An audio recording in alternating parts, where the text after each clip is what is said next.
aqui, porque acho que ele ainda não lhe disse, que foi o primeiro livro que eu li deste tema da educação consciente, que o Evandro me sugeriu. Estava perto do Natal, fui para o Vasco da Gama, perdi mais tempo no estacionamento do que propriamente a ir à FNAC comprar, e já estou aqui a fazer publicidade gratuita.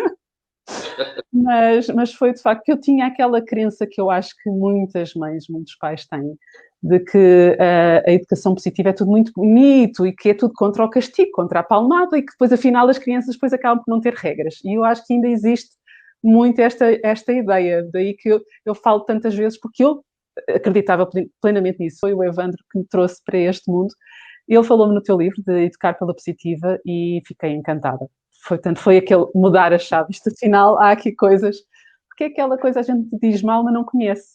Não é? Não conhecemos as alternativas, e daí que, quando nós decidimos começar a trazer convidados aqui para os nossos diretos, que ter sido assim o primeiro, até porque vocês já se conhecem, não é? É uma honra, porque é uma estreia absoluta. É o convidado de honra da primeira vez que temos convidados aqui nessas lives, e também estamos a estrear o nosso logo novo hoje também. Exatamente. É dupla. Estamos tão felizes com o nosso pinguim.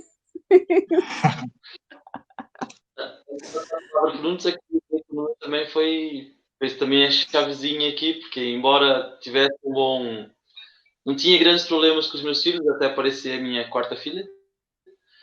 E andava na escola, tinha as ferramentas, aplicava na escola, mas em casa, acho que não sei se a ligação emocional não conseguia gerir bem a situação. E foi a partir daquele workshop que as coisas fizeram luz. Espera lá, que isso aqui, comecei a ligar os pontinhos todos no workshop que fui, que éramos 2 homens no meio de 160 e muitas mulheres, acho que era até mais. Era eu na plateia e o Nuno no palco. Ainda o Nuno ainda disse: olha, tem mais um homem aqui. Que alegria.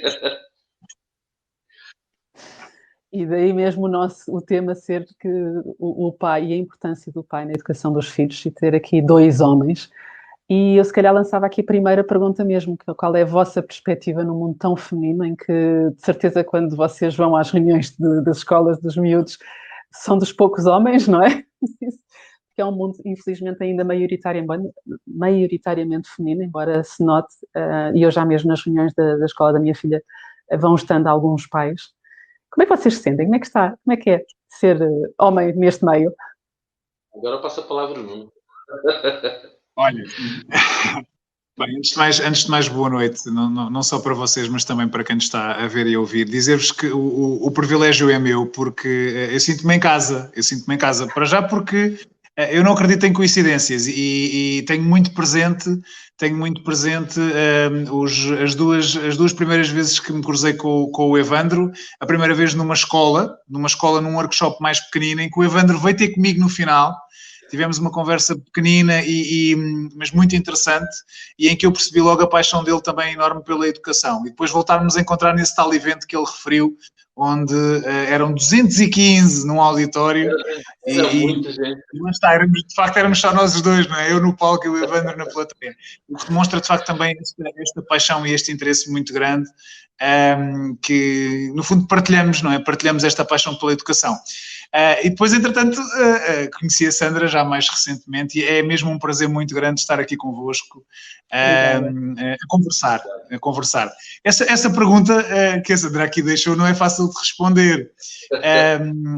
Não é nada fácil, mas falando um bocadinho das reuniões de pais, aquilo que me parece é que já há uma participação bastante maior dos pais do que se calhar se assistia aqui há uns anos. E estou aqui a lembrar-me que há 2, 3 dias tive uma reunião via Zoom, precisamente na escola, portanto com o grupo de pais e com a professora da escola da minha filha, e assim muito rapidamente de cabeça, sem fazer grandes contas, não era 50-50, mas se calhar estávamos ali num 70-30. Portanto, já não é nada mal. Agora, a coisa muda de figura quando falamos das formações sobre estas temáticas da educação. E aí a estatística já é completamente diferente. Estamos a falar de 5% de homens nas formações. Portanto, estamos a falar de 5 homens em cada 100 participantes. E se calhar podemos pensar um bocadinho nas razões que poderão estar aqui por trás disto, não é? Podemos falar se calhar um bocadinho também sobre isto e até deixar aqui a quem nos está a ver e a ouvir esta reflexão. Porquê que isso acontecerá? Nós também podemos lançar aqui algumas ideias. Não sei então o que é que acham também sobre isto. Exatamente. As mães são mais corajosas neste aspecto porque não têm tanto receio de se exporem. E aquilo que me parece, até às vezes do relato de algumas mães, dizem-me assim, o meu marido disse-me, vai lá tu ouvir e depois diz-me, porque eu não tenho que me ensinar a educar. Não é? Portanto, eu acho que é um bocadinho este espírito, lá está, é um bocadinho cultural. Não é? Os homens têm algum receio, não só de se exporem, como de, mas eu agora vou ouvir, vem agora aqui um tipo qualquer ensinar-me a educar, mas o que é isto, não é? E eu acho que as mães não têm tanto esta postura. Com muitas mães ainda acontece isso. Agora as mães estão a começar a mudar um bocadinho mais depressa do que os homens, porque eu ainda sinto isso um pouco mesmo de muitas mulheres também. Até estão muito interessadas. Se calhar menos. Sim, menos. Sem sombra de dúvida, menos. O pai, muitas vezes, ele quer assumir-se, pelo menos desse ponto de vista formal, não é? De assinar encarregado de educação, o pai até se chega à frente. Não é? Até se chega à frente, porque não, eu é que sou o chefe de família.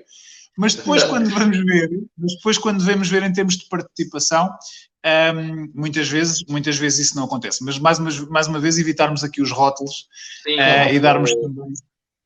Não é? Sim, generalizar, obviamente. E se calhar temos aqui muita gente que nos está a ver e a ouvir e está a pensar, não, mas aqui em casa não é nada assim, o que vocês estão a dizer, aqui o pai ajuda imenso.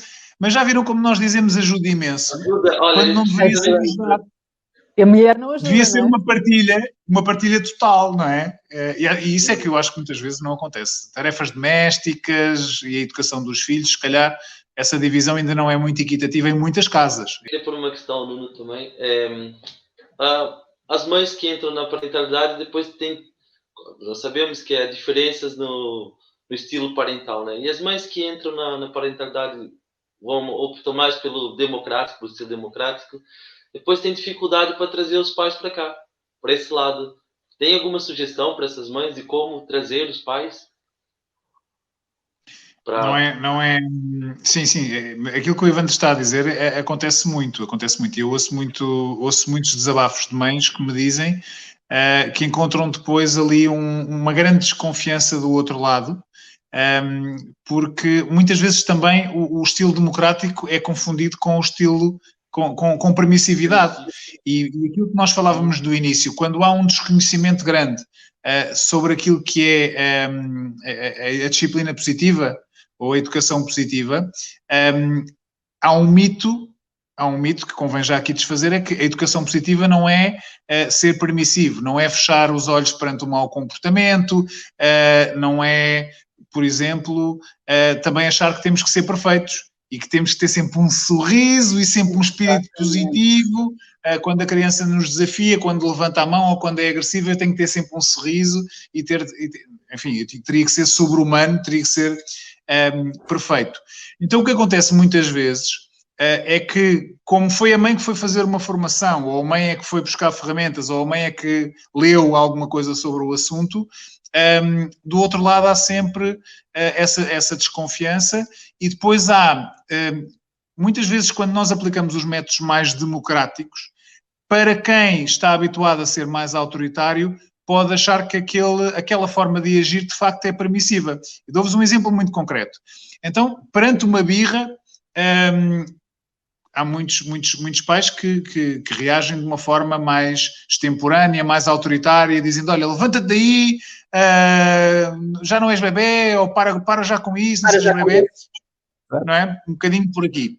Ora, quando este estilo, um pai com este estilo de parentalidade, vir que perante a birra, em vez de haver esta postura, há uma postura de tentar validar a emoção, ser firme, mas tentarmos manter o controle para ajudarmos a criança a acalmar-se e só depois corrigir. Ora, quem está de fora pode confundir isto com permissividade, porque pensa, então não lhe deste uma boa palmada? Não avançaste logo com um grito ou com um castigo? Então, que é que se passa? Estás a ser altamente permissivo, não é? Porque, na verdade, desconhece este procedimento, que passa por ser, muitas vezes, sermos assertivos, obviamente, não podemos fechar os olhos ao comportamento, mas antes de passar uma mensagem de correção, antes de eu tentar corrigir o que eu apelido de mau comportamento, eu tenho que conseguir que a criança se acalme para a mensagem poder passar, não é? Porque o cérebro não vai receber a mensagem se a criança não estiver calma, vai fazer ricochete a mensagem e vai sair. Então, partindo um pouco da compreensão de como é que funciona o cérebro, nós temos que ser um bocadinho estratégicos na educação em muitas coisas e percebermos que não vale a pena tentarmos apagar um vulcão que acabou de entrar em erupção. Imaginem um vulcão com a lava que acabou de expelir, não é naquele momento que eu vou tentar pôr termo ao vulcão, não, eu tenho que tentar que a lava, tenho que deixar que a lava se espalhe um bocadinho e vou apanhá-la um bocadinho mais à frente, não é? E eu não estou a ser permissivo aqui, não há a hipótese de estancar aquele vulcão que acabou de erupcionar. Eu tenho que apanhar a lava um bocadinho mais à frente. É um bocadinho a mesma coisa, por exemplo, quando se fala das birras, não é? Não vale a pena naquele momento em que a criança entrou em total descontrolo, eu dizer, não sejas insolente, és uma mal educada, porque aqui só vou pôr mais achas na fogueira, não é? Então isto é muitas vezes confundido com a tal permissividade e então não é fácil muitas vezes puxar, e acho que era essa a pergunta, puxar os pais para este tipo de parentalidade. Acho que passa sobretudo por confiar muito neste processo e fazer com que os próprios pais verifiquem as mudanças e verifiquem os resultados. Eles próprios perceberem, espera lá, mas tu conseguiste resolver essa situação sem teres que te passar e a criança está a começar a respeitar-te muito mais a ti do que a mim que grito a toda a hora. Então espera lá, não é? Eu acho que não há melhor forma do que isto, não é? De olharmos para os resultados, mas às vezes não é fácil. Não são imediatos, desde logo que não são imediatos. Pois, exatamente. Aqui só queria complementar aqui e dizer que uma sugestão é olharmos para nós. Quando a criança está estressada, não conseguimos chegar, nós adultos é a mesma coisa. Estamos irritados com qualquer coisa do trabalho ou numa discussão, não há maneira de chegar à parte racional, enquanto não regularmos a emoção. Basta olharmos, lá voltamos sempre à origem. Somos nós primeiro, depois a criança, só para complementar. Exatamente. Mas é mesmo, se nós estivermos irritados e alguém ainda nos vier irritar mais, alguma vez a mensagem passa? Não. Nós vamos em modo defensivo ou atacamos, não é? Ou atacamos ou defendemos. E é isso que acontece também com a criança. E às vezes nem ainda está imatura, né? Tem desenvolvimento, está a aprender, portanto... E eu, como pessoa bastante temperamental, que sempre fui, estou bastante melhor, portanto posso falar com conhecimento de causa, que de facto quando estava assim mais irritada, naquele auge da emoção, não é nessa altura que, se alguém me dizia, vá lá, acalma-te, aquilo ainda me irritava mais. Vá lá, não estejas assim, acalma-te. Era das coisas piores que me podiam dizer. Ora, e quantas vezes para, não é? Para com isso! Estamos a fazer com os nossos filhos. Acaba por ser de outra forma, com outras palavras, mas acaba por ser. Portanto, e isso foi das coisas que, para mim, me bateu muito, começar a fazer a analogia de tanta coisa que se passa em casa, quando nós falamos com os nossos filhos, da forma como falamos com eles, se falassem comigo, por exemplo, no trabalho, eu não ia reagir nada bem. E foi um pouco um choque, mas porquê é que eu nunca fiz essa relação? Porquê é que eu nunca pensei? Acho que nós não fomos habituados a fazer... esse paralelo, portanto, as crianças, nós somos a autoridade, eles fazem o que nós mandamos, ponto final, parágrafo. Era um pouco aquilo que acontecia. Portanto, estamos aqui a desconstruir ainda, pronto, um passado, nós temos tendência a repetir aquilo que vivemos, que aprendemos da nossa experiência, e se não aprendermos, não fizermos formações, se não estivermos atentos a outro tipo de estratégias, de ferramentas para lidar com os nossos filhos, é isso que temos tendência para fazer, não é? E nem nos apercebemos o que é que está errado. Mas porquê que nós temos receio de abdicar desse autoritarismo, desse modo de estar de eu é que sei e eu é que mando? Porque achamos que a única alternativa que existe é ser permissivo. Ora, se eu não der um murro na mesa e não mostrar quem mando, eu estou a ser o quê? Permissivo. Mas a criança não vai aprender o que é que está errado. Era isso que eu achava. Claro. Portanto, se eu não a criança até pode. A criança até pode fazer aquilo que eu lhe digo, mas ela vai fazê-lo por medo e não por ser levada a refletir sobre aquilo que fez. E isso é completamente diferente. Não é? Portanto, nós temos medo, de facto, de abdicar dessa postura que está muito enraizada, que é cultural, porque achamos que a alternativa é então ser permissivo. Mas há um caminho intermédio, um caminho que deve juntar assertividade com o respeito pela criança ao mesmo tempo. E esta é a base, de facto, também da disciplina positiva. Firmeza, que deve andar de mão dada com o carinho ao mesmo tempo. Não é fácil este equilíbrio, muitas vezes, nem o vamos conseguir nunca de uma forma perfeita, porque somos humanos. Em algum momento vamos falhar, em algum momento vamos ser autoritários, como em algum momento vamos ser permissivos. Mas podemos ir construindo este padrão de firmeza e carinho, ou se preferirem, de assertividade e respeito ao mesmo tempo. Eu uso sempre a analogia do respirar. Eu, para respirar, preciso de inspirar e depois expirar. E uma coisa não vive sem a outra. E a assertividade não deve viver sem o respeito, como o respeito não deve viver sem a assertividade.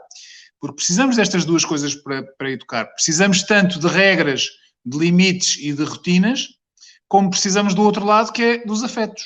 E é este equilíbrio que eu acho que é difícil de atingir e que muitas vezes provoca depois aqueles que são os desafios do comportamento. Não é? Nós queixamos que a criança tem comportamentos desafiadores, que é mal comportada, que é mal educada, mas depois começamos a pensar, espera lá, que exemplos é que eu dou?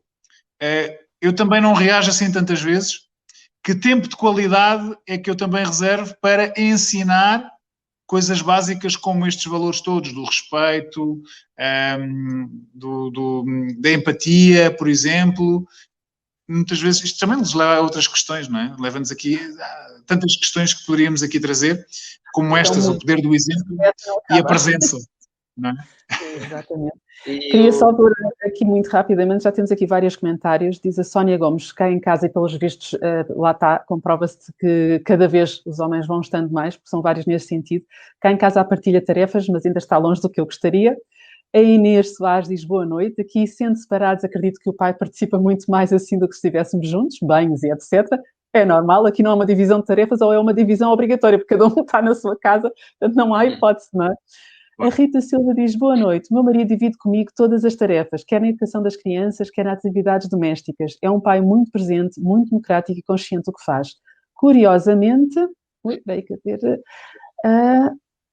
ao contrário de mim, que gosta de assistir e participar em formações e fóruns nesta área, ele não mostra tanta vontade de participar. Estamos a voltar àquilo que o Nuno estava a referir exatamente ao início. Depois temos ainda a Sofia Oliveira, diz assertividade diferente de permissividade, completamente. A Inês Soares diz, nunca tinha refletido sobre isso, autoridade, permissividade por esse prisma, mas concordo. Achamos que se não formos autoritários, somos permissivos. É a tal crença. Também temos aqui a Raquel que diz só boa noite. Mas é a tal crença e eu, como dizia no início, eu própria achava que se deixasse de castigar, não ia ter como ensinar aos meus filhos o que é que eles tinham feito errados. Quando hoje em dia conheço as alternativas e a verdade é que, enquanto com o castigo a situação se ia repetindo, ao fim de algum tempo estava tudo na mesma, e nós é que somos os maus, com as alternativas, a criança é convidada a refletir o que é que fez de errado, sofre as consequências do seu erro e é autorresponsabilizada também. Porque ela percebe muitas vezes a consequência do que está a sofrer se deveu a uma má escolha dela, é convidada a refletir o que é que da próxima vez pode fazer diferente, o que tem um resultado muito mais a longo prazo do que o castigo. Em que ela não pensa no que é que fez errado, ela vai pensar no que é que nós somos os maus, nós é que podemos de castigo e ponto final parágrafo. E isso é das coisas que para mim mais me fascina neste mundo. Foi ter descoberto. Essa é outra coisa também que o castigo está sempre muito presente, porque dá o resultado imediato. E já a consequência é preciso consistência, é preciso, né, continuar um trabalho continuado. Deu resultado imediato. Isso não posso, não. Quando apliquei não, basta. E atenção, que isso é transversal à escola também. Que a ideia é completamente, é sempre o apelo ao castigo, é terrível aquilo. O castigo dá-nos essa ilusão de que resulta, porque o resultado é imediato. Se eu disser aos meus filhos, arrumem o quarto, e eles me provocarem e disserem, não arrumamos. E eles disseram, não, então ficas uma semana sem telemóvel. Eles não têm telemóvel, mas sem jogar com o meu telemóvel ou sem ver televisão. A primeira coisa que eles vão fazer é arrumar o quarto de certeza. E eu penso, resultou. Não é? Resultou. Mas depois começo a perceber que o fizeram por medo e que da próxima vez vão continuar a desafiar-me porque eu não os fiz também com que eles... Não os motivei, não os fiz com que eles refletissem portanto, na verdade, deu-me aquela ilusão naquele momento, mas é o que se chama empurrar o problema com a barriga, porque eu não resolvi, na verdade. Não é? Eu dou sempre o exemplo de o meu filho joga futebol e havia um menino que, porque tinha más notas na escolinha de futebol, a mãe tirou do futebol, ameaçou o primeiro que o tirava do futebol e depois acabou por, lá está, o castigo, tiveste más notas, tiro-te do futebol. E aquele castigo não foi minimamente efetivo porque ao tirar àquela criança aquilo que era o escape dela, que era aquilo que ela mais gostava de fazer, a motivação escolar ainda piorou mais. Portanto, os comportamentos ainda se tornaram mais... portanto, nós podemos ter aqui um tipo de intervenção um bocadinho diferente. Em primeiro lugar, fazer aquilo que eu chamo de boas perguntas. E perguntar à criança, olha, como é que tu te sentes de ter tido esta nota? Qual foi o teu sentimento quando a recebeste? Esta negativa, por exemplo. Não é? Tentámos perceber qual é a percepção e a perspectiva da própria criança. Olha, e achas que te esforçaste o suficiente? Achas que podias ter dado um bocadinho mais? Este apelar à reflexão já é meio caminho andado para a mudança. Obviamente que algumas crianças, se calhar, acredito que a minoria... vão se mostrar completamente despreocupadas. Não quer saber, mas a maioria dos miúdos não. Porque também há o efeito grupo. Há o efeito grupo. Nenhuma criança gosta de receber uma negativa e ver os outros colegas a terem boas notas. E esse efeito acaba por de facto, ter muitas vezes este resultado. Então, a primeira coisa é, de facto, pôr a criança a refletir um bocadinho sobre isso. E aquilo que para mim foi transformador, houve várias coisas, mas aquilo sobretudo que foi transformador na disciplina positiva, quando a conheci, foi a ideia de que podemos ver os erros como fantásticas oportunidades para aprender. Quando a criança traz uma má nota para casa, quando a criança nos levanta a mão ou nos desrespeita em algum momento, se calhar naquele momento eu não consigo ver aquilo como uma oportunidade. Eu não consigo pensar assim, que bom que tiveste uma má nota ou que bom que me levantaste a mão. Obviamente que não é? Mas eu hoje tenho esta capacidade de... chegou aquela nota menos boa. Não tenho grandes razões de queixa, mas de vez em quando pode vir uma nota menos positiva. E eu vejo aquilo como uma boa oportunidade. Ou quando lhe sai um grito, ou quando a minha filha mais nova... Eu tenho 2 filhotes, tenho um menino de 10, uma menina de 6. Num dia que a minha filha esteja num dia menos bom e possa, por exemplo, ter ali um início, por exemplo, de levantar a mão. Pode acontecer. Eu já consigo, grande parte das vezes, ver aquilo como uma boa oportunidade para quando tudo estiver calmo, termos uma boa conversa. Quando veio uma nota da escola, sentar-me com o meu filho e dizer assim, então, o que é que sentiste relativamente a essa nota? Ficaste satisfeito? Não ficaste? E depois conversámos um bocadinho sobre isto, de facto. Então, o que é que achas que podes fazer da próxima vez para melhorares? E o que eu noto é que esta conversa é muito mais poderosa do que qualquer castigo. Porque eu sinto que depois ele, no próximo teste, ele se vai esforçar mais. Ele sente também que há confiança por parte dos pais, mesmo tendo havido um percalço que faz parte, não é? Não estamos a falar aqui de uma desresponsabilização total, ou seja, de um exemplo de extremos em que a criança está completamente nas tintas e enfim, não quer mesmo saber. Mas de facto é muito interessante depois olharmos para isto e percebermos a diferença dos resultados da aplicação destas estratégias. Uma pergunta, não achas que para algumas das crianças que dizem que não se importam em ter más notas, que não seria um bocadinho também aquele chamado da boca para fora? Porque eles no fundo sentem aquela questão dos pares e tudo isso, mas para os pais, porque às vezes começa a haver, quando a relação já não está muito boa, não é? Eles não querem dar o braço a torcer e dizem, eu não quero saber disso, minimamente. E depois sinto um pouco da parte dos pais também aquela falta de confiança nos filhos, em que acham que as crianças não se preocupam mesmo. É o que eles verbalizam, mas o que está escondido é a mensagem, é uma mensagem que nós não conseguimos ver, que é uma coisa, no fundo uma chamada de atenção, e é dizer, olha, eu preciso de mais presença, preciso de mais acompanhamento e, portanto, preciso mais de ti. Na verdade, é a mensagem que muitas vezes está escondida por detrás desse e de outros comportamentos desafiadores e mais agressivos. É no fundo, um grito, um pedido de ajuda da criança que está como que a gritar, olha, eu sou apenas uma criança e só quero sentir-me importante para ti. Quero que tu me dês valor, que me dês importância, que reserves tempo para mim, estás sempre tão ocupado, estás sempre a gritar ou estás sempre a dar sermões. E é difícil nós descodificarmos esta mensagem quando aquela mensagem que é verbalizada é outra. E o comportamento. O comportamento um mau comportamento é sinal que a criança não está bem. Alguma coisa está errada. A criança não se porta mal só para nos irritar. É uma chamada de atenção. Tínhamos aqui algumas perguntas. Diz, Evandro, desculpa. Há tanta coisa aqui que o Nuno falou interessante. Relativamente ao exemplo das notas, é a questão de estimular a criança a fazer o melhor possível, dar o melhor dela. É fundamental aqui, muito bom.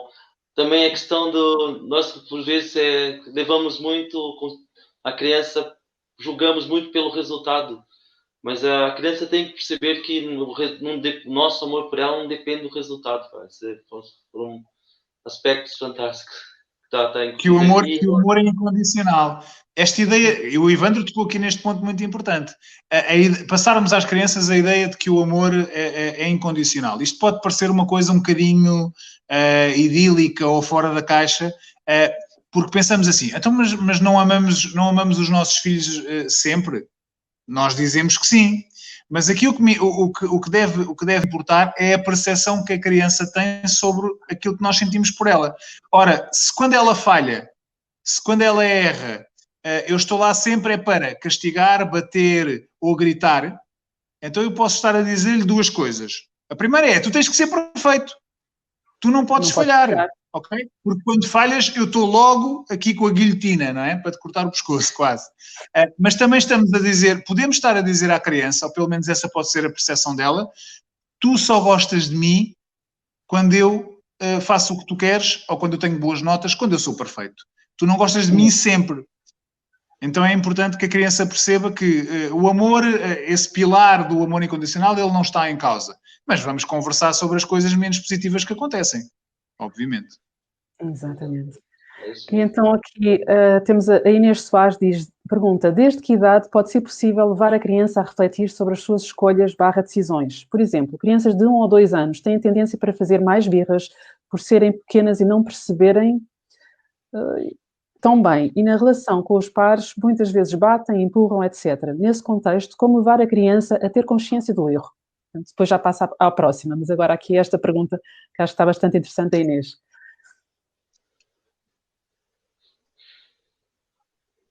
Sim, esta questão tem muito a ver com a imaturidade a nível cerebral. As crianças não têm ainda o desenvolvimento cerebral suficiente para darem respostas um bocadinho, digamos, mais evoluídas ou mais amadurecidas. Então a criança vai atuar com as ferramentas que tem. E, no fundo, o que temos é a parte de baixo do cérebro. Vamos imaginar uma casa com um andar de cima e um andar de baixo, e a parte de baixo do cérebro, que estamos a falar da zona límbica, que é a zona das emoções. E as emoções comandam nas idades mais precoces. Enquanto que o andar de cima, que é o que nos permite racionalizar, estamos a falar do córtex pré-frontal, aquilo que nos permite refletir, empatizar, olhar para as emoções e compreendê-las, está em obras até depois dos 20 anos.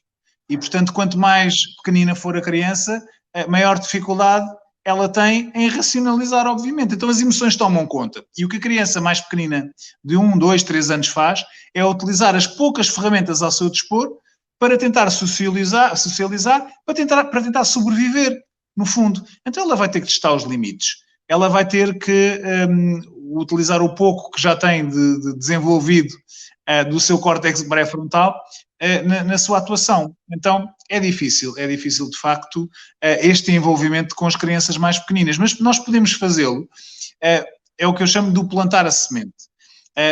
Por exemplo, permitindo que elas façam pequeninas escolhas. Olha, tu preferes isto ou preferes isto? não é? Queres brincar com isto ou queres brincar com isto? Dando-lhes opções, queres este iogurte ou queres este iogurte? Vamos imaginar. Estamos com estas opções a ajudar a desenvolver também aquela parte de cima da casa, não é? O Estamos a decorar o andar de cima, estamos a decorar, aliás, podemos usar essa analogia, como está sempre obras, cabe nós, os pais, decorar o andar o melhor possível. Parte de cima, deixar tudo em ordem. Exatamente. E portanto, esse envolvimento pode ser feito desde uma idade mesmo muito precoce, dando pequeninas opções, simples, obviamente simplificando o processo, mas depois o tal plantar da semente, por exemplo, quando falamos do não. O não, obviamente, faz parte da educação e devemos dizê-lo sempre que necessário. Mas porquê que o não muitas vezes não resulta? Para já porque não vem acompanhado de opções. A criança vai direitinha para o telemóvel, tem 1 ano ou 2 e vai direitinha para o telemóvel. Não é? E eu digo, não, exatamente o que a senhora está a dizer, não mexas. Aí isso não é para mexer.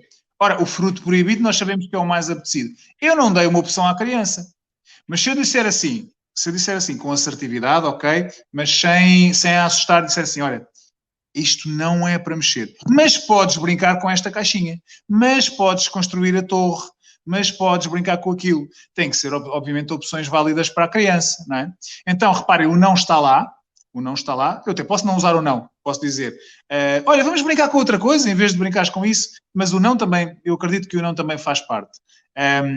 Agora, eu muitas vezes não acrescento as opções. E, portanto, a criança vai percebendo, sobretudo pela repetição, e o processo educativo em tudo é como ir ao ginásio. Eu, se for uma vez ao ginásio, não consigo resultados. Tenho que treinar, ser persistente, ser paciente, perceber que se faltar um dia ou se faltar uma semana vai haver recuos, não é? Portanto, esse processo evolutivo, há momentos em que é interrompido, e na educação é a mesma coisa. É preciso repetição, treino, para que a mensagem vá sendo inscrita no cérebro da criança, que é como uma folha em branco, onde nós estamos sempre, todos os dias, a escrever. Quanto mais escrevemos a mensagem, mais ela tende ou tenderá a ficar no cérebro a longo prazo, na memória a longo prazo, que é esse o objetivo. E aqui é fundamental realmente que os pais estejam alinhados nessa missão, nessa tarefa. Não vale a pena um treinar de uma maneira, o outro vir ensinar outra tática, ou usar outra tática. Vai confundir apenas a criança. Esse, se calhar, é o grande desafio na maioria das casas. É a dualidade de estilos parentais, não é? Temos o pai polícia bom e a mãe polícia mau ou vice-versa. Esse, se calhar, é o grande desafio. Se calhar é a principal queixa que me trazem as mães ou os pais. Eu acho que estou aqui com a minha imagem meio estava aqui meio tremida. Já está. É difícil porque esta dualidade que existe na maioria das casas, estamos a falar, obviamente, dos casais que estão juntos. Depois podíamos falar também das famílias construídas, onde, obviamente, essas dualidades se acentuam ainda mais, não é? A grande dificuldade, muitas vezes, é encontrar essa sintonia, e depois existem as desautorizações. E a disciplina positiva dá-nos umas ferramentas muito interessantes relativamente a isso. Uma delas é, de facto, permitir que o pai ou a mãe que está no meio de um conflito, ou que está a tentar resolver uma determinada situação, nós não a desautorizarmos, não desautorizarmos aquele elemento. E temos aqui várias hipóteses. Ou saímos de cena, isto é o que advoga a disciplina positiva, ou saímos de cena e deixamos que aquele progenitor leve até ao fim, então, aquela conversa e a sua decisão, mesmo que nós não concordemos, e depois falamos com ele mais tarde e dizemos, olha, acho que podias ter agido de outra forma, não concordo, mas não te quis desautorizar. Ou então, se eu ficar lá, das duas uma, ou não intervir, ou se intervier, não ser para desautorizar e ser, eventualmente, para ajudar. Às vezes acontece, nós percebemos que quem está no meio da ação se está a descontrolar e podemos dizer assim, olha, vai-te acalmar que eu tomo conta da ocorrência, não é? E às vezes isto é muito útil. Quando vemos que o pai ou a mãe se está a descontrolar, o outro elemento intervir, mas não é para desautorizar. Não é para pôr mais achas na fogueira, nem para confundir a criança, mas é intervir para aquilo não descambar. Isso pode ser muito útil, de facto. Depois temos aqui a Carla Sofia, que pergunta, e quando nos levantam a mão, o que devemos dizer? O que fazer? Difícil. Passamos, eu acho que a maioria dos pais passaram por isso, e eu passei por isso quando a minha filhota tinha 3 anos e meio. A primeira vez que isso me aconteceu, eu fiquei em choque, não é? O quê? Levantares-me a mão? Bom, eu não conhecia ainda a disciplina positiva, e nessa altura, quando isso aconteceu, não agi da melhor forma, e portanto, quando ela me levantou a mão, a minha tendência foi fazer o que muitos pais fazem, é dar também uma palmadinha. Isso não se faz, mas reparem, eu estava assim a validar aquela atitude, eu estava a dizer, não é válido que o faças, que eu também acabei de fazer, não é? Ora, ela, como é óbvio, voltou a fazer. Da segunda vez que isto aconteceu, eu já com outras ferramentas também, eu já fiz algo diferente. Eu peguei na mãozinha dela com firmeza, portanto não ia obviamente estar todo sorridente, peguei na mãozinha dela, desci ao nível dela, pus-me de cócoras e disse, filhota, as mãos não servem para bater, sabes para que é que servem? E peguei na mãozinha dela e disse, olha, servem por exemplo para fazer festinhas, para bater palminhas, e bati palminhas com as mãos dela, para fazer música, e fizemos assim tipo tambor. Portanto, o que eu acabei por fazer foi explicar-lhe para que é que serviam as mãos, e rematei dizendo, olha, mas bater não, porque isso magoa, o pai fica triste também se me fizeres, se eu te fizer a mesma coisa, dói-te e também vais ficar triste. Então, se estão a perguntar se ela voltou a levantar a mão, é claro que voltou. Porquê? À procura de qual seria a resposta da terceira vez. Quando nós passamos a manter a coerência, e eu passei a repetir sempre a mesma lenga-lenga, sem me mostrar muito afetado, mas sem desvalorizar, são coisas diferentes. Ou seja, não me passei, mas também não valorizei demasiado. Disse assim, olha filhota, o pai já te tinha dito, se calhar já não te lembras, mas as mãos não servem para bater. Isso para mim, para o pai, é uma grande falta de respeito. Eu vou-te relembrar para que é que servem as mãos, dá cá as mãos. E ao repetir isto, aquilo deixou de ter piada. Ela pensou, eu já não consigo a reação que eu pretendo e, portanto, vou deixar de o fazer. E não o voltou a fazer. É muito interessante, porque depois houve, de facto, esta mudança, porque há uma reflexão e há uma compreensão relativamente àquilo que é a mensagem que nós queremos passar. Mas é um processo. É um processo. É uma aprendizagem. Ou foi aqui? E aqui entra 2 pilares, né? Consistência e coerência. Que é muito difícil, não é? Não é fácil muitas vezes. Na correria do dia-a-dia, nós conseguirmos ser estratégicos, coerentes, pacientes, não é fácil. Sabemos que não é fácil. É aquele chamado agir em vez de reagir. Nós tantas vezes reagimos ao comportamento dele, àquilo que eles fazemos. E isso, para mim, também é daqueles desafios maiores, porque lá está, como temperamental, sou de reação, não é? E é daquelas coisas que lentamente tenho vindo a mudar e que noto que já estou, já pondero, já me permite respirar antes de vez em quando, às vezes ainda falha, mas faz parte. Mas é importante mesmo nós conseguirmos ter esse parar ali antes de reagir, porque normalmente a reação não é das melhores. Se querem acrescentar, não tenho mais perguntas. Evandro. Olha, conta lá um bocadinho como que descobrisse a parentalidade consciente, qual foi o momento mesmo que... Olha, foi uma necessidade. Foi uma necessidade de ir buscar ferramentas diferentes para acrescentar aquelas que eu já tinha. No fundo, senti que não estava a conseguir... Senti-me um bocadinho frustrado, não estava a conseguir ser o pai que gostaria. E, portanto, tinha algumas dificuldades em lidar com algumas atitudes, com alguns comportamentos, não compreendia, se calhar, também alguns deles. E, portanto, sentia-me frustrado porque era muito reativo. Eu sou uma pessoa muito calma por natureza, mas acabava por explodir mais facilmente e depois acabava por ouvir, às vezes, dos meus filhos algumas frases que refletiam um bocadinho aquilo que era a minha própria postura. E então foi nessa altura que fui à procura da luz, não é? Fui à procura da luz. Comecei a ler umas coisas sobre uma tal de disciplina positiva. Identifiquei-me muito com aquilo que li no papel, mas fiquei muito desconfiado, porque uma coisa é a teoria, outra coisa é a prática. Então fui à procura de saber um bocadinho mais de aprofundar e apaixonei-me completamente por este modelo educativo porque ia ao encontro daquilo que eu desejava ser enquanto pai. Um pai, por um lado, um pai que conseguisse estabelecer regras, limites e rotinas, mas sem o fazer através do medo, através do grito ou do castigo ou da palmada. E então foi muito interessante, foi de facto fazer esse caminho, de aprofundar estes conhecimentos, trazer primeiro as ferramentas para dentro de casa para perceber como é que elas funcionavam e a partir daí começar a transmiti-la também aos outros pais, educadores, professores. Tem sido um caminho muito gratificante. Ainda bem que fazes isso, é uma missão.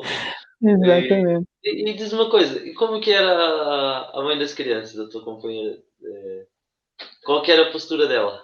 Mediante essa situação de vocês saltar a tampa, vocês explodirem. Foi muito engraçado porque era a tal postura que têm muitos pais homens de desconfiança, não é? De desconfiança relativamente ao processo. E quando eu trouxe a disciplina positiva há 3 anos para dentro de casa, eu lembro-me que a atitude da mãe era muito... era uma atitude um bocadinho não só de desconfiança, mas de quando eu dizia alguma coisa, parecia que estava a puxar dos galões, não é? Que estava a dizer, ou seja, eu é que sou o especialista, eu é que sei, mas na minha perspectiva nunca era isso, era simplesmente dizer, olha, podias ter feito de outra maneira, se tivesses tido mais calma, mas era sempre visto como o especialista a falar. Então eu tive que me conter um bocadinho para não dar um bocadinho a ideia eu é que sei. Parecia que estava a dar o sermão, a lecture, como dizem os ingleses, a lecture. E foi muito engraçado ela perceber os resultados. Coisas do género de ela estar durante meia hora a tentar resolver um conflito, não aguentar mais porque não conseguia resolver o braço de ferro e de repente dizer assim... dá-me uma ajuda que eu não consigo, ou eu desisto, e eu ir lá ao quarto resolver em 30 segundos. E quando voltava, ela dizia, mas o que é que fizeste? Ou deste uma palmada, ou foi uma recompensa que prometeste, o que é que fizeste? E eu dizia, não, simplesmente com toda a confiança no processo, eu baixei-me ao nível, de uma forma muito, muito assertiva, perguntei o que é que se passava, porque é que ela estava a reagir daquela forma, como é que ela me podia ajudar, como é que podíamos fazer de maneira diferente, e em 30 segundos a questão resolvia-se. Quando isto começa a ser recorrente, obviamente quem está do outro lado começa a questionar-se. Então, mas espera lá, eu sou muito mais autoritária e não consigo o respeito. Eu sou muito mais assim e eles... não estão tão respeitados, portanto, não fazem as coisas tão facilmente como fazem contigo, que não gritas nem metade, nem de perto nem de longe, que não aplicas castigos. Alguma coisa aqui se passa. Então depois começa a existir essa mudança olhando para os resultados. É um bocadinho isso que muitas vezes vai acontecendo, felizmente. E é mesmo. Aconteceu rapidamente comigo e com a minha filha, que não saía daquele estado e de repente chego lá em casa ansioso para que ela fizesse uma birra, acho que partilhei isso contigo na altura. Depois no workshop fui dar um concerto e minha sogra ligou, olha, a Jasmine está naquele estado, espera lá que é hoje. E foi mesmo clique. Claro que tem que se repetir, tem que ser consistente. E o curioso é que nas aulas eu mantinha essa postura e mantenho até hoje, os resultados são fantásticos. Mesmo que eu fazia na escola, não fazia em casa. Depois fiz os devidos ajustes e continuo na escola, seja com jardins de infância, primeiro ciclo, agora estou com jovens até o 9º ano. Da mesma maneira, com usar as consequências, usar esse tom calmo, assertivo e firme, que é preciso, mas está sempre dar opções e as coisas acontecem, mas tem que ser consistente e coerente sempre. É como não está a dizer e é a base disso tudo.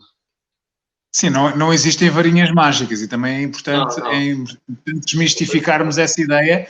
A educação positiva ou a parentalidade consciente, estas várias filosofias que vão buscar todas a uma fonte, digamos, comum, depois com algumas nuances, mas nenhuma delas é uma varinha mágica, não basta, olha, deixa-me lá experimentar isto para ver como é que corre. Não é? Isto hoje não correu bem, vou desistir. Ou então isto hoje correu bem, está feito. Não é? É como dizia aqui o Ivandro, é preciso consistência. Antes de mais, é preciso muita confiança no processo. Se eu não acredito nestas ferramentas, não vale a pena eu experimentá-las. Não é? Isto é um bocadinho como recuperar, desculpem aqui um bocadinho a expressão, mas recuperar alguém que é um adicto no que quer que seja. Se a pessoa não quer ser ajudada, não vale a pena. E, portanto, é um bocadinho a mesma coisa. Se eu não acredito, se eu acho que isto é um grande disparate, que se acho que o que resulta é mesmo a palmada e o grito e não sei o quê, não vale a pena. É difícil eu conseguir implementar uma coisa com a qual discordo totalmente. Não é? Agora, muitas vezes as opiniões mudam é quando vemos os resultados. E isso é que pode ser muito interessante. Mas o mais interessante para mim é, de facto, estes modelos educativos, como a disciplina positiva, nos trazerem ferramentas que são ferramentas práticas. O Ivandro falou agora de uma delas muito de passagem, que são as consequências. Ok, estivemos a falar dos castigos, mas se calhar muita gente lá em casa pensou, que giro, falaram dos castigos não serem, só resultarem no curto prazo, mas não deram aqui grandes alternativas. Ora, as consequências são uma alternativa. E as consequências são diferentes do castigo, porque as consequências são relacionadas, são razoáveis, são proporcionais. E, portanto, ao contrário do castigo, que não está relacionado com a ação, o que é que tem o arrumar o quarto a ver com o ficas sem telemóvel? Não está relacionado. Então, como não está relacionado e como a criança vê aquilo como algo injusto, como algo pouco razoável e desproporcional, o castigo provoca uma série de emoções difíceis, como irritação, frustração, se calhar humilhação, muitas das vezes. A criança sente-se subjugada. Então, quando a criança vai para o quarto, por exemplo, castigada, ela não vai a pensar que bom que me castigaste, que agora é que eu quero ser um menino melhor. Não, ela vai com aquelas emoções todas e a pensar como é que eu da próxima vez ou me posso vingar ou posso fazer para não ser apanhado. As consequências são diferentes. A criança derrubou a caneca de leite de propósito. Consequência lógica é ir limpar. Mas já não é, agora como deitaste a caneca ao chão, ficas uma semana sem ver televisão. São coisas diferentes. Derrubou a torre, estragou a torre que o irmão estava a construir, a mesma coisa. Então agora a consequência é, vais reconstruir. Mas é um processo também que tem que se ensinar, porque sabemos que muitas vezes não basta dizer agora fazes, aliás, também a forma como se diz é fundamental. Eu dizer assim, agora destruíste a torre, agora não sais daqui sem reconstruir. Isto aos olhos da criança vai ser um castigo. Não é? Vai ser um castigo, porque faltou aqui o quê? Faltou o respeito pela criança. O castigo não respeita a criança. A consequência é respeito. Eu posso dizer à criança, olha, já viste como o teu irmão está triste por lhe ter estragado a torre? Se fosse a tua torre, como é que tu te sentias? O que é que achas que podes fazer para ele se sentir melhor? Queres pedir desculpa, dar um bracinho, ajudar a reconstruir? Eu estou a envolver a criança na reflexão e a dar-lhe opções. Mas estou também a aplicar uma consequência. Então, este processo pode ser trabalhado e a médio prazo é muito mais eficaz do que qualquer castigo. E para além de preparar realmente para a vida adulta, para o futuro, não é? Sem falar exemplo, exatamente. Um exemplo muito recente cá em casa era a famosa lancheira que chega da escola e vai para cima da bancada e que já tinha visto várias vezes. Quando chegas a casa, tiras as coisas, a caixa do almoço, os talheres são para lavar. Até que esta semana disse, olha, a partir da manhã, quando te esqueceres de tirar as coisas de manhã, vais tu preparar as coisas. Estamos a falar com uma criança que já com quase 13 anos, não é? Já nem é criança sequer. Mas é daquelas tais questões. Ontem veio, mãe, eu esqueci-me, só tirei agora. Está bem, a questão era, amanhã, no dia a seguir, quando eu vou preparar, é que se as coisas estiverem lá dentro, eu não vou tocar na lancheira e tu ou vais sem almoço ou vais preparar tu. Eu deixo-me preocupar com isso.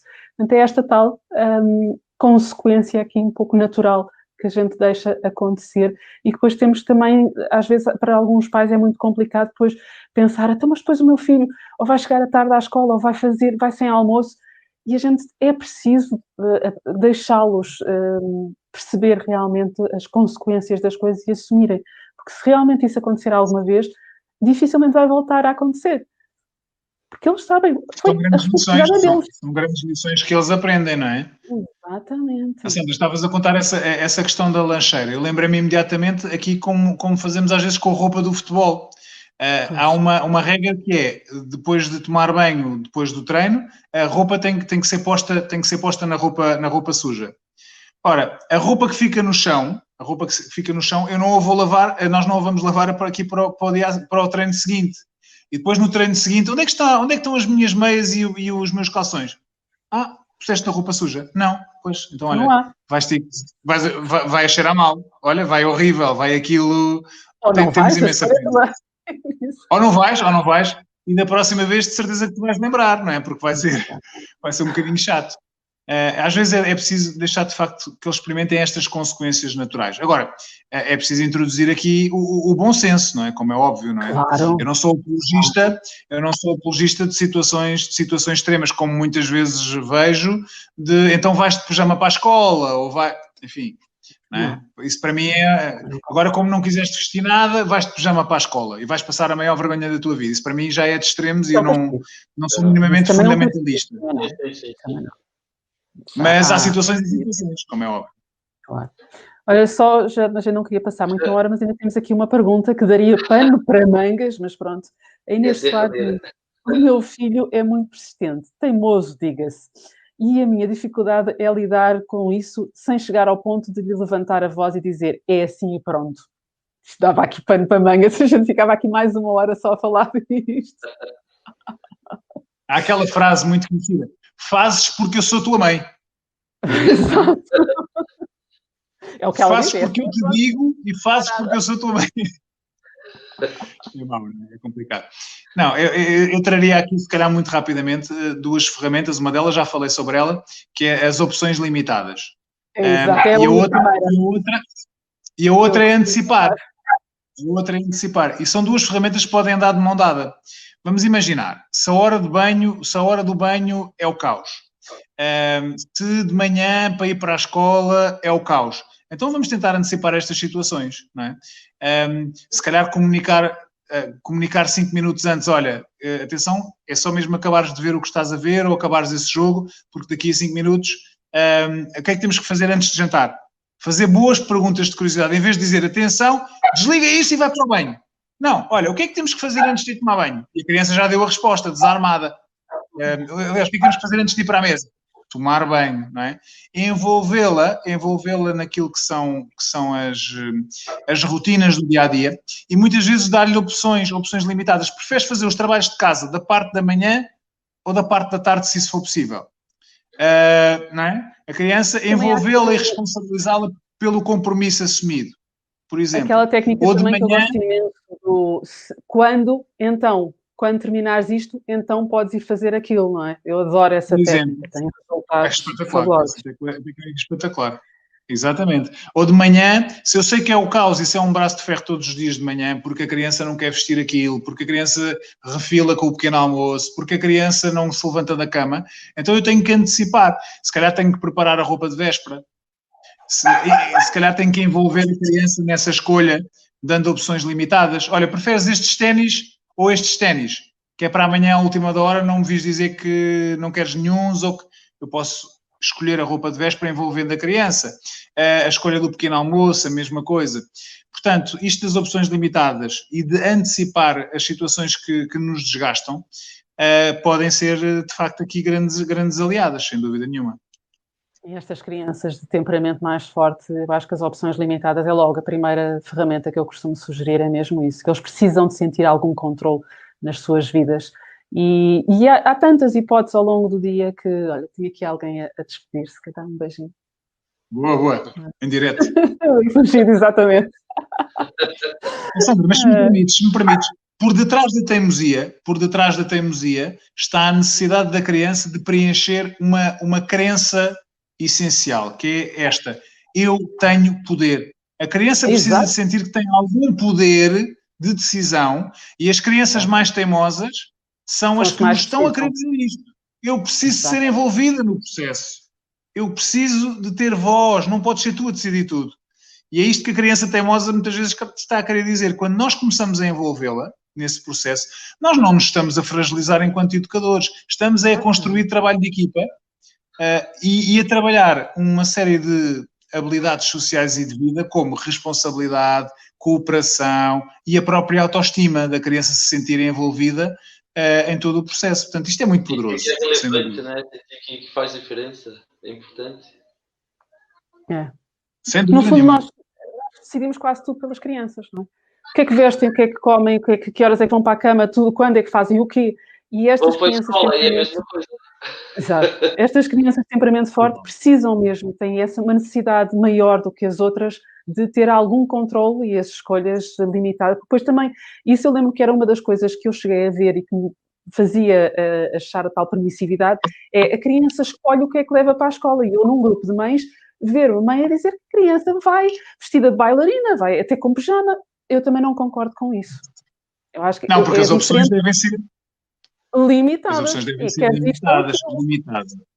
Exatamente. Limitadas àquilo que para nós educadores, for razoável. Se para mim não é, dou-vos um exemplo concreto, se para mim não é razoável que a criança vá de galochas num dia em que estão 40 graus, ou então eu não vou permitir Exatamente, eu não vou permitir que isso seja opção. E portanto eu digo assim, olha, galochas não vais poder levar porque vai estar um calor enorme e se faz feridas nos pés, mas podes levar ou estes ténis, ou estas sandálias, ou aquilo. Não é? Se a criança teimar, claro que se a criança teimar muito, mas eu quero as galochas, eu quero as galochas, eu quero as galochas. E eu depois de lhe explicar mais 2 ou 3 vezes que as opções são só as outras, se ela continuar a teimar que é as galochas, eu com a mesma firmeza, mas respeitando-a, sem grandes gritos, digo, olha, eu já te dei muito tempo para escolher, não escolheste tu, escolho eu, com estes ténis. Exatamente. E quem diz não é? Deito todo o tempo, todo o tempo possível, se calhar são 2, 3 ou o que for. Deito tempo para escolher, envolvido nesta opção. Tu não quiseste fazer uma escolha, não podemos esperar mais porque temos obrigações de chegar a horas. Então vou escolher eu, não é? E, portanto, quando começamos a adotar este procedimento, a criança já sabe o que é que a espera. Sabe que depois daquele compasso de espera vem a escolha do adulto. Então prefere ser ela a antecipar essa escolha. E quem fala de roupa fala da refeição também, quando começa aquelas guerras para comer, não como isso, não como aquilo, é envolvê-la na preparação e dá, olha, temos isso, o que tu escolhes? Exatamente. Se houver de facto uma escolha na refeição, pode não existir. Vamos imaginar só há mesmo aquilo em casa. Obviamente. Não é? Mas só há aquilo em casa, eu posso envolvê-la, por exemplo, dizendo assim, já percebi que tu não gostas muito deste jantar. Então, vamos aqui, vem ajudar-me a preparar o teu prato. Que quantidade é que tu achas que faz sentido? E partir do menos para o mais. Porque a criança, se tiver fome, ela come. A criança, se ela estiver verdadeiramente com fome, ela vai acabar por comer. Então, mais vale partir do menos para o mais e depois dizer, então, gostaste? Afinal, até estava bom, não é? Queres mais um bocadinho do que estar ali a entrar num braço de ferro. Portanto, se não há uma opção, é tentar envolvê-la um bocadinho nesta escolha. Isso mesmo. Bom, eu acho que já estamos aqui com exato 1h05 e depois nós queremos pôr no Instagram e ele não vai deixar porque tem o limite de 1 hora.